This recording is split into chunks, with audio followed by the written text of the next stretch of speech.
I'm finding that less and less people actually have talent.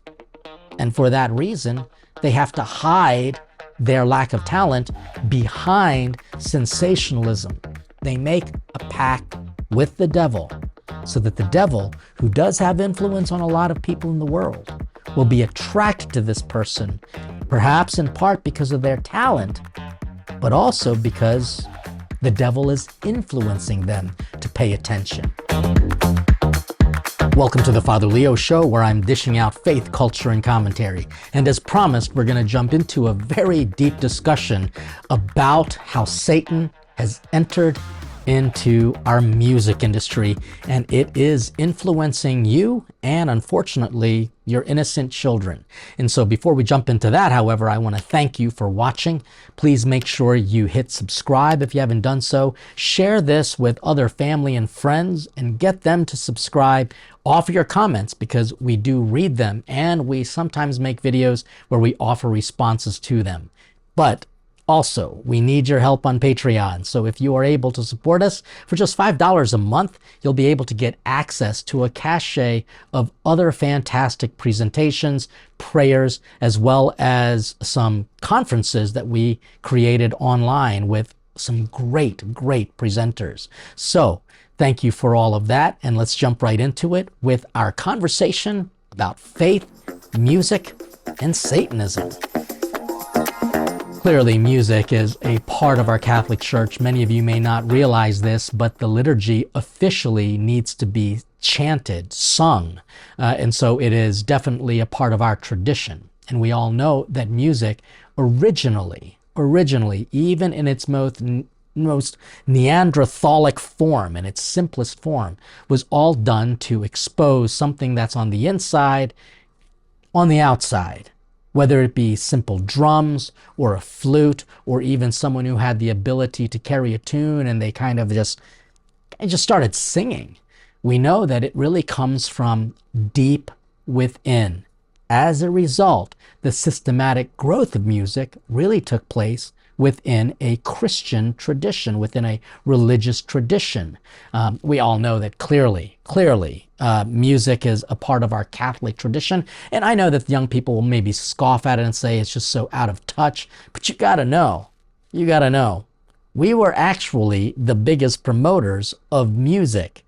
And that's just kind of historically accurate. You know, we influenced symphonies, we created operas, we actually started polyphony. You know, plain chant was one thing, then polyphony, and then the organ, which was oftentimes used and promoted in churches in order to fill these massive halls of prayer with sound. These are things that the Catholic Church, if it didn't start it, it certainly absorbed it, created opportunities for its growth. Because music is supposed to touch our soul to the point where even Augustine will say you have to keep singing.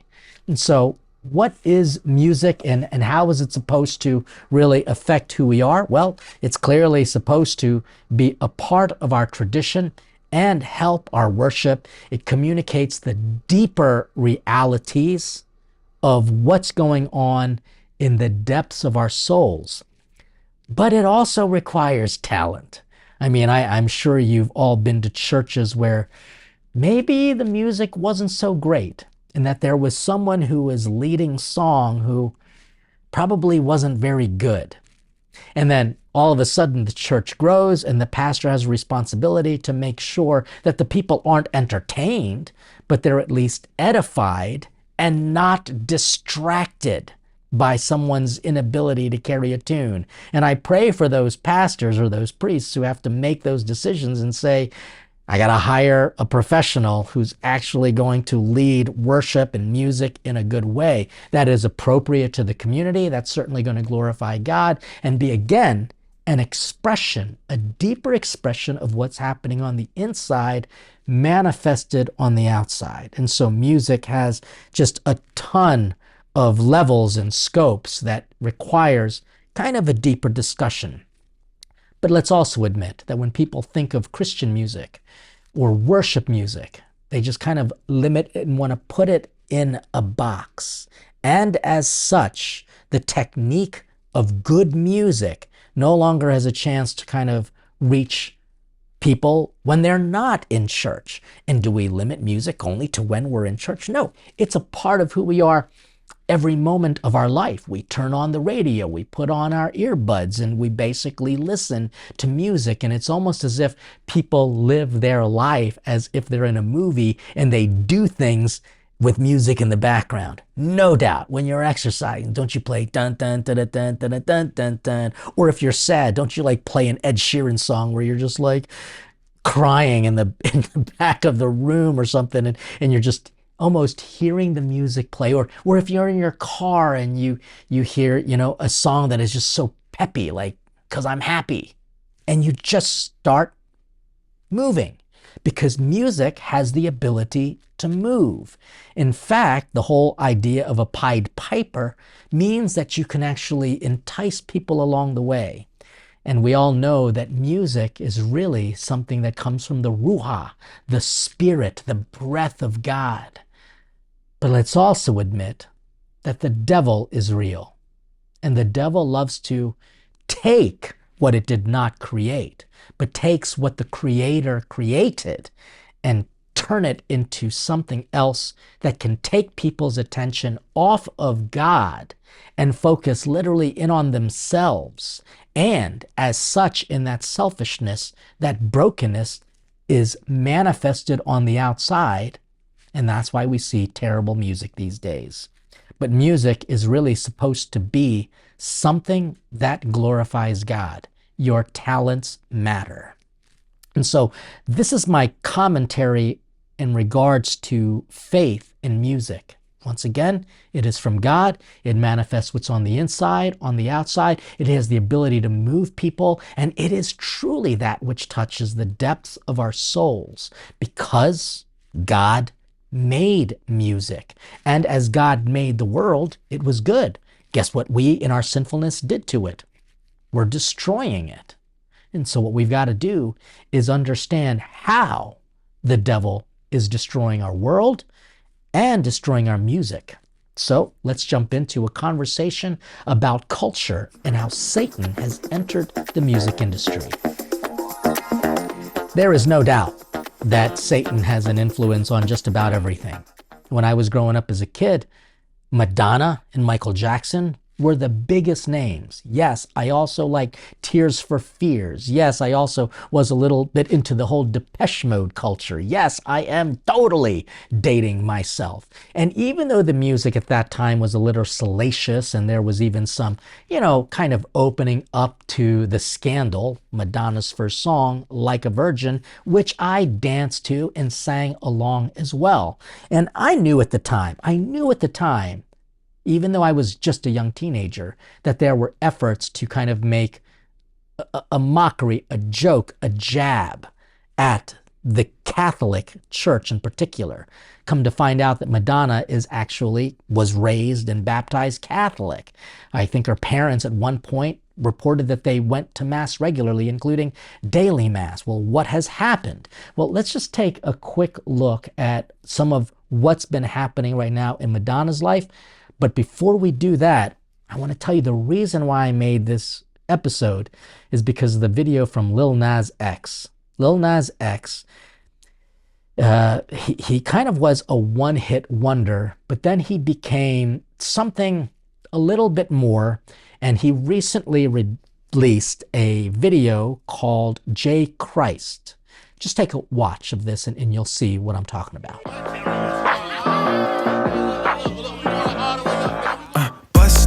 Chain that was 30 big. You know when I'm back, it's all for take. You know that I'm back, it's all for take. You know that I'm ready. Was it quiet? Yeah. Now I'm on a ride. Yeah. I'm finna take it high. Yeah. Okay. Let them slide. Yeah. Which way that we going? This way. Took them to the telly and I told them it's a Disney. Turn up, baby. We gon' have to check out that like C-Say. You can clearly see he is making a mockery of anything biblical, from images of Noah to the battle between Jesus Christ and the devil.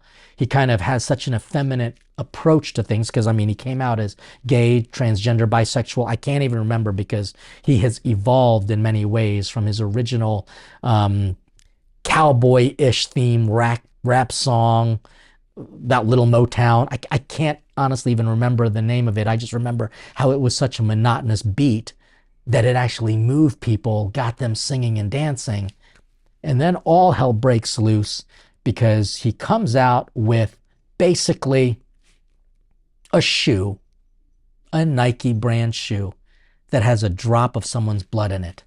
Take a look at this story about this shoe and how Ian, is a sense, kind of given his life to the devil.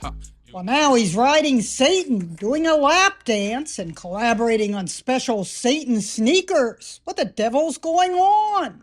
They sold out in less than a minute. Even at a price of $1,018 a pair, a figure meant to match Bible verse Luke 10:18, I saw Satan fall like lightning from heaven.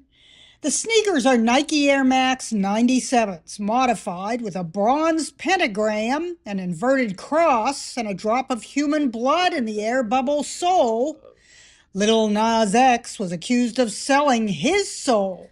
You can see how if a shoe sells for thousands of dollars because it has someone's blood in it, golly, I mean, just simply work in a kitchen, cut your finger, drip your blood on your shoe, sell that for $1,000? No.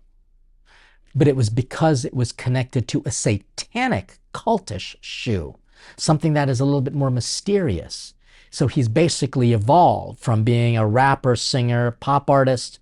Now he comes out as gay, and as such, he now kind of enters into a pact with the devil. How is this possible?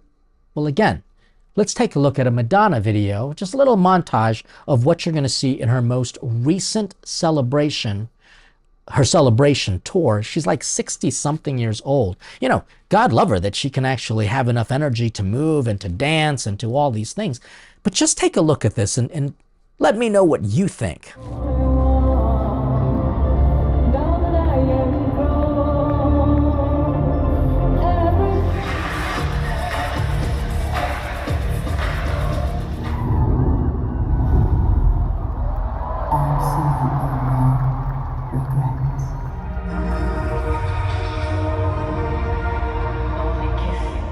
You can see that there is a great reference, very obvious reference to Christianity. She comes out wearing a halo. I mean, my God, the woman's name is Madonna, for goodness sakes.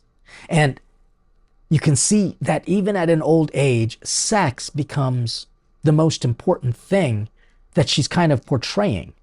Whether or not she's gyrating on a bed or being very sensual with a group of people, that kind of represents quite frighteningly an orgy on stage. I mean, you even hear how an announcer is going to say that the Catholic Church wanted to condemn her for performing or simulating a masturbatory act on stage. What does that have to do with music? What does that have to do with music? Well, here's my comment on culture and music. I'm finding that less and less people actually have talent. And for that reason, they have to hide their lack of talent behind sensationalism, sexuality, the scandal of things. And you know what we do is, unfortunately, the world pays attention to it the same way we create more accidents by rubbernecking and looking at the accident on the side of the road. Let's admit that some of these people might have talent to perform, might have a modest talent to kind of sing and entertain, but do they have enough talent to kind of influence the world like a Pied Piper can draw out rats to their own demise? I think that is happening. And I think that again, they might have talent, but what are you supposed to do with that talent? Put it in the hands of God so that God can glorify that and multiply that. But we are competing with the world, and the world is unfortunately very influenced by the devil. And as such, the devil has great claim on a lot of people in the music industry who want to just simply be popular. And not popular for their talent, but just popular, well known. Can I admit that there are some people whose music I have maybe danced to or sang songs sang the song with them. And then I kind of like realized, God, what am I listening? What am I singing here? And I've had to just kind of catch myself and ask, how is that actually influencing my soul and my behavior and my life? Because let's admit again, music has the power to move us. And unfortunately, some people are more moved and motivated by the desire to be known, or they have a talent, and they want to share it with the world. But maybe the world doesn't accept it or receive it. And so what do? They turn to the evils of the world, basically Satan, and almost make a pact, they make a pact with the devil, so that the devil, who does have influence on a lot of people in the world, will be attracted to this person, perhaps in part because of their talent, but also because the devil is influencing them to pay attention. Let's just admit, the more noise around us, the more we pay attention to the noise. And that's why everyone now these days is saying we got to focus on self-awareness and improving our own self-understanding by taking time to meditate. But what do they meditate on? On themselves. We got to be able to take time and avoid the madness and meditate on God. Because if not, this is what's going to happen. Check this out. This comes from Bob Dylan and his commentary on how he himself sold himself to the devil. Listen to this. Why do you still do it? Why are you still out here? Well, it goes back to the destiny thing. I made a bargain with it, a long time ago, and I'm holding up my end. What was your bargain? To get where I am now. Should I ask who you made the bargain with? with the chief commander. On this earth? And on this earth, and then in a world we can't see.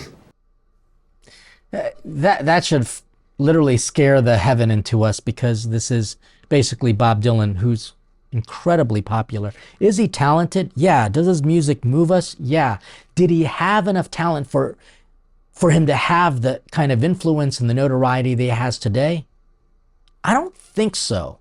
I think that he grew because he was connected to people who promoted him. And let's admit that who you shake hands with, whose back you scratch, or do other things with people is one way to get notoriety. Truly. That's just the reality. Does he have talent? Yes. Is it enough to become the world celebrity? I don't know. I don't think so. I think that there are a lot of people who are very unknown, who have probably more talent than he does, but they just don't have the connections. And sometimes the connections require us to sell our soul. Here's another example of literally one of the most modern day world icons. She sells out arenas. She has great influence on people.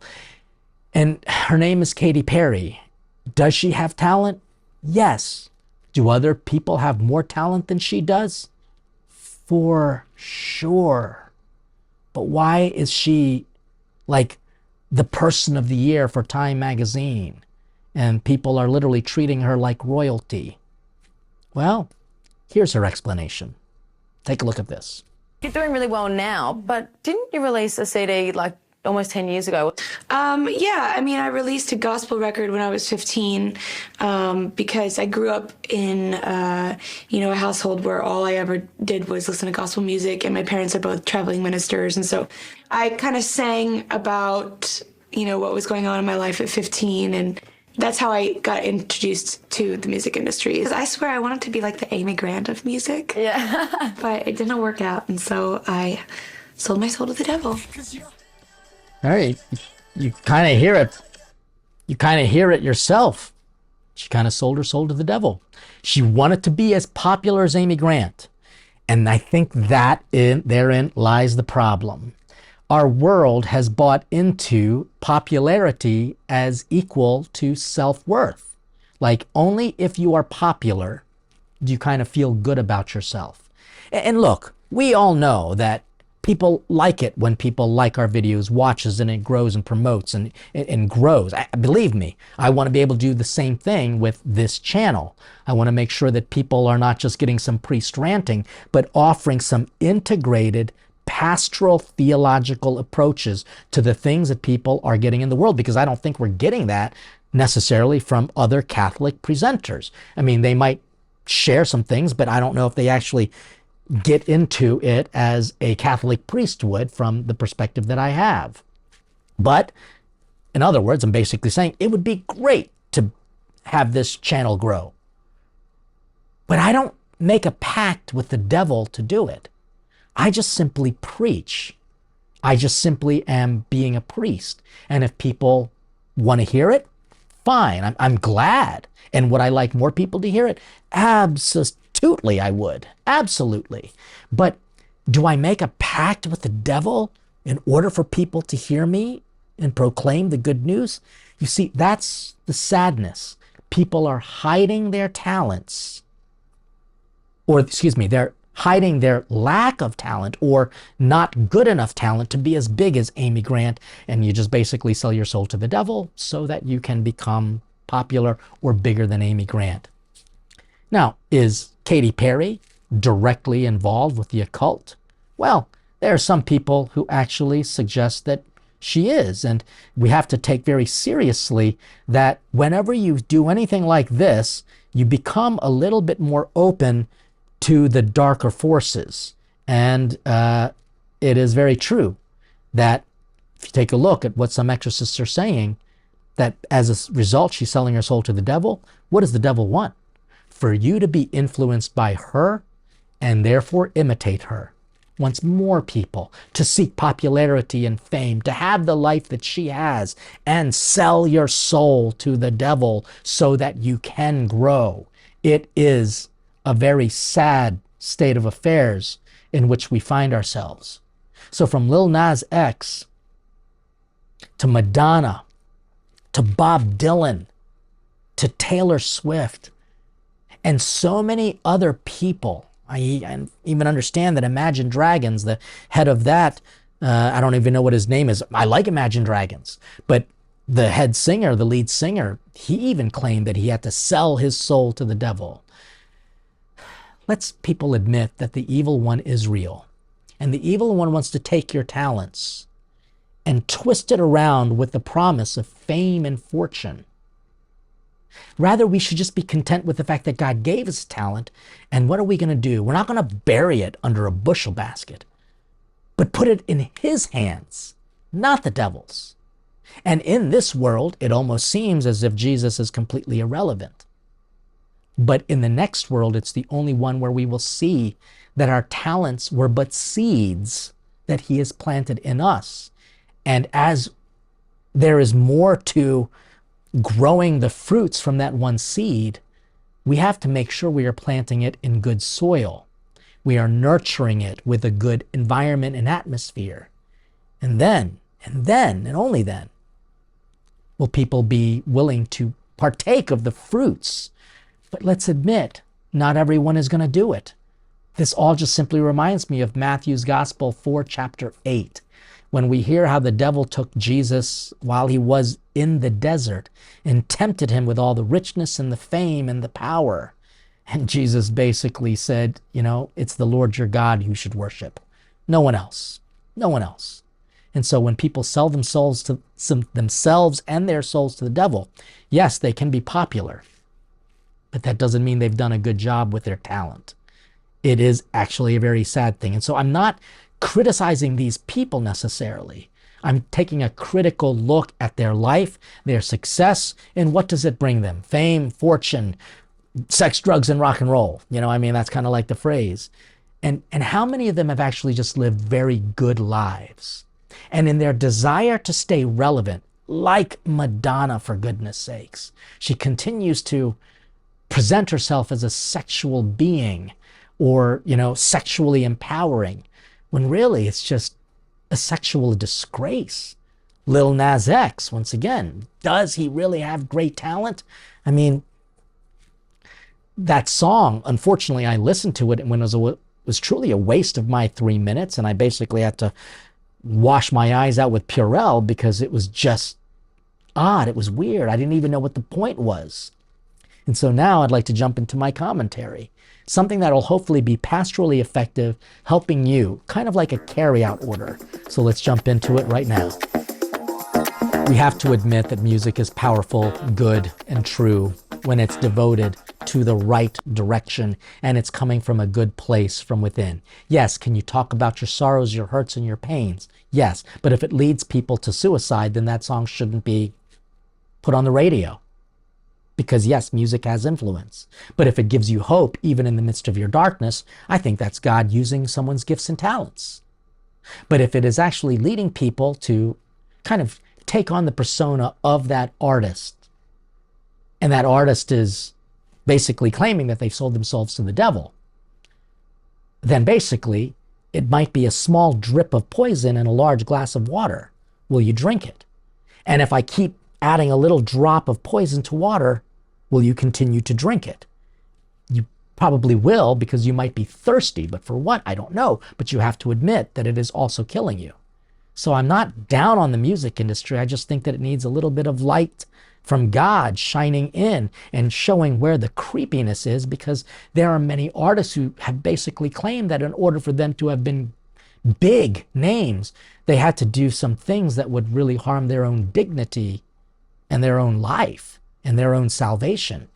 Is it worth it to you? You know, I look, for example, again, at Lil Nas X and Madonna. And even some of the songs from Katy Perry or Bob Dylan. And if they got on America's Got Talent or The X Factor with that kind of nonsense, Lil Nas X parading, showing himself to be Jesus crucified on the cross. If Madonna gets out to America's Got Talent and puts a bed on the stage and just starts writhing, you know, in very sexual ways, do you think they would make it to the next round? I honestly don't think so. And so that's why we have to focus on talent, because God gave talent to us. But you know what? Again, share your talents and work hard to promote it. And be grateful for the audience you have and continue to grow your audience and have a good influence. But again, some of these people with mediocre talents will hide behind the sexuality because, let's admit, bad news travels faster than good news. And I think that's what Lil Nas was relying on. That bad news, that scandalous stories, that sensationalism will somehow be the coattail that he rides in order to get his song on the top of the charts. And from what I hear, it's actually failing. Because I think Christians and religious people are finally stepping up. You know, again, I mentioned how this is cowardly. It always seems like a lot of these popular people, whenever they want to just become popular, they make fun of Christians. I don't see them doing that against the Jewish people, in part because there's a lot of Jewish people in the music industry, and they kind of have a capital on it. And I don't think that they would even do the same thing with Muslims, because unfortunately, some of the extremist Muslims would threaten their lives. And I completely reject that as anything godly. That's abhorrent. But Christians were asked to forgive, and I do that. Christians are asked to pray for our enemies, which I do. But it also requires us to speak truth to this power. And the power is not their talent. I applaud them for their talent. I speak truth to the power of the evil one who they've sold their souls to in order to gain more popularity and power, because that's where they think their value lies. So, the final thing that I want to say is that I love music. And I do listen to some pop, and some of it might be catchy, but I don't think that there's a lot of original music. There really isn't. There isn't really a lot of music that is so unique.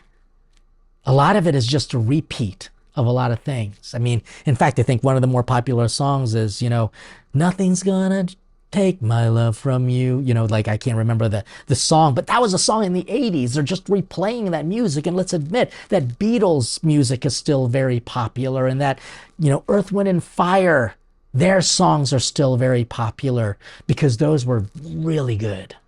I mean, again, could they have opened up to a little sensationalism and all that? Yeah, but it was still good music.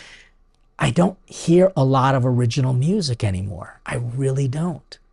But I can say that the music that touches my soul, and our souls, is the one that comes from the heart. And so what I'm encouraging you to do, parents, talk to your kids about music. If they like Lil Nas X, press them, ask them why. What is redeeming about that song? Because to me, it was just a lot of repetitive beats, and there wasn't even a storyline, and I could barely understand what he was saying. There was real no point to it. Ask them why they liked it. And therein you can say, are you simply liking it because it's popular or because it's good? And we got to make sure your kids know the difference between what is popular and what is good. What is well known and danceable to what is actually talent. Your kids have to learn this, because if not, they can be drinking a glass with tons of drops of poison in it, and they're not going to know the difference, nor will they care. Hopefully you do. And so, encourage you, if you have any music abilities, use it to glorify God and to show the true self in you in a beautiful way. And for those who don't have talent, consider this a conversation from your pastor who had to tell the cantor who can't sing at church, maybe you need to just be a backup singer and sing with the choir rather than as a soloist. Because it really does take the truth to become the light that helps people follow and dance their way to heaven, not the other way around. So I hope that this was at least a helpful conversation. Please share your comments. Let me know what you think about the music industry. And also tell me, who is your favorite artist and why? And if there's a song that I should listen to, I would be glad to give that a listen. I'm on the road so much, I would definitely like to hear something that's positive and will definitely bring goodness to my soul. But in the meantime, again, thank you for watching and listening. Make sure that you share this show with other people. Encourage them to subscribe, and also consider supporting us on Patreon, where we can continue with your support to dish out faith, culture, and commentary. God bless you, and stay hungry for God.